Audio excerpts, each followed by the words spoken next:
দিদি দিচ্ছেন তো, দিদি তো দিচ্ছেন, কেন্দ্রীয় সরকার তো দেয়নি, শুধু বলেছেন দেবো দেবো দেবো, দিয়ে উঠতে পারলেন না। দিদি তো সব করছেন, সবই তো বাংলার মুখ্যমন্ত্রী করে যাচ্ছেন এবং যেটা দেখিয়ে দিচ্ছেন প্রতিনিয়ত প্রতিদিন। তাহলে দিদির পাশে তো আমাদের থাকতেই হবে। প্রতিটি মানুষ এখন বুদ্ধিমান, সবার সজাগ, সবাই এখন বিচক্ষণ। আজকালের মানুষকে এত বোকা বানানো সহজ নয়। সিএও চালু করেছে, সিএও চালু করেছে, আমার দিদি তার জন্য লড়ছে, আমাদের নেত্রী তার জন্য লড়ছে। দেখা যাক কি হয়। পান্ডুয়া বিধানসভায় প্রচারে ঝড় তুললেন অভিনেত্রী রচনা ব্যানার্জি। কলকাতা থেকে সিমলাগড়ের কালীবাড়িতে এসে পৌঁছান তিনি। সেখানে মা কালীর কাছে পুজো দেন তিনি। অভিনেত্রী তথা তৃণমূল প্রার্থী রচনা ব্যানার্জিকে দেখতে মন্দির এলাকায় ভিড় জমিয়েছিলেন সাধারণ মানুষসহ তৃণমূল কর্মীরা। উপস্থিত ছিলেন পান্ডুয়ার বিধায়ক ডক্টর রত্নাদে নাগ সহ তৃণমূলের নেতৃত্বরা। পরে খোলা গাড়িতে চেপে প্রচারও সারেন হুগলি লোকসভার প্রার্থী রচনা ব্যানার্জি। দারুণ লাগছে, সর্ব জায়গায় যাচ্ছি, এত এত মানুষের ভালোবাসা পাচ্ছি। প্রতিটি মানুষ রাস্তায় দাঁড়িয়ে আছেন ফুল নিয়ে। সকলের ভালোবাসা পাওয়াটাই হচ্ছে কাজ, এবং তাদের ভালোবাসা যাতে আমি পরে তার ভালোভাবে তাদের পাশে থাকতে পারি এবং এই ভালোবাসার রিটার্ন যাতে আমি দিতে পারি, সেটাই আমার মূল লক্ষ্য। এবং হুগলির মানুষের পাশে থাকাটাই হচ্ছে আমার মূল লক্ষ্য। বিশ্বাস রাখুন, ভরসা রাখুন, পাশে থাকবো, সাথে থাকবো। আমাদের তরফ থেকে আমরা 100% নিশ্চিত যে হবেই। লড়াই কি কঠিন দিদি? নিশ্চয়ই কঠিন, সব লড়াই কঠিন, কিন্তু আমাদের দিদির উপরে ভরসা আছে, হুগলির মানুষের উপর ভরসা আছে, আমরা জিতবো। আপনি একজন সেলিব্রিটি আর একজন সেলিব্রিটি রয়েছে লকেট এখানে, এখানে কি মনে হচ্ছে বন্ধুর মধ্যে একদম হাড্ডাহাড্ডি লড়াই হবে? হ্যাঁ হচ্ছে তো, হবে কি হচ্ছে, শুরু হয়ে গেছে লড়াই। দুজনে একসঙ্গে দেখা হলে কি বলবেন? নমস্কার। আমরা এখন তো সবাইকে নমস্কার করছি, ওনাকে নমস্কারই করবো। 100 দিনের ভোট দেওয়ার আবেদন জানাবেন? ভোট দেওয়ার আবেদন জানাবেন? নিশ্চয়ই 100বার।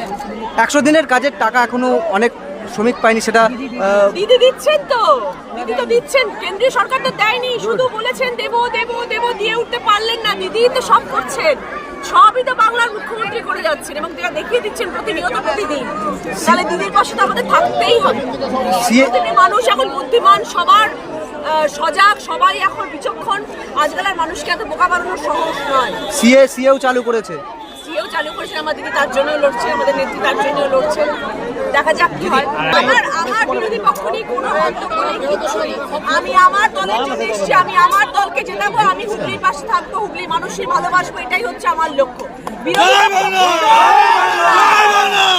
বিরোধী পক্ষ কি করছেন, তারা প্রতিপক্ষকে কি গালিগালাজ করছেন, আমার দেখার দরকার। এত সময় নিয়ে আমার তাদের প্রতি বিচার করা হচ্ছে না। আমি আমার মানুষের জন্য এসেছি, এত সময় আছে তাদের জন্য বিচার করা। তাকেও তো প্রার্থী করে বিজয়ী করা হয়েছে। আমি আজকে নতুন মানুষের ভালোবাসা দিয়ে আমি একদম নতুন মানুষ হয়ে গেছে। মানুষের ভালোবাসা প্রচুর ছিল, আছে, থাকবে। আজকে আমি রাজনীতিতে এসেছি এবং আমি জানি সেই ভালোবাসার রেশে এবং সেই ভালোবাসার জোরে আমি সকলের মন জয় করতে পারবো। এবং সবকিছুরই একটা শুরুয়াত থাকে, এটা আমার রাজনীতিতে প্রথম পদক্ষেপ, শুরুয়াত।